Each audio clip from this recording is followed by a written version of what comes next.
Alright mga Codworks, sagutin ko lang yung mga nagme-message sa akin at nagko-comment kung anong materialis ang prepared ko sa paggawa ng plain cylinder.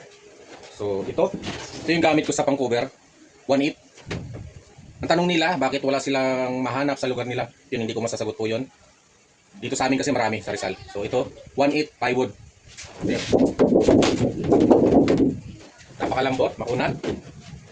So dito naman, ang prepared nito ay 1x1 na kahoy at 1/2 ang bilog na to. Ito 1/2. Tapos yung pangilalim ko ay 3/4. Ayan, mas makapal para matibay. So kailangan nyo rin gumamit ng ito. So ayan, meron tayong nagawang dalawa. So kailangan nyo gumamit ng black screw.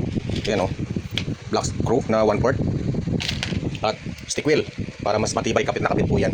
So ito, ayan, balik dalawa. Ito po yung pinakadugtungan. So punong-puno ng stick wheel yan bago siya na iskruhan. Yan, yun yung mga dugtungan niya. Ayan po. Yan lang po.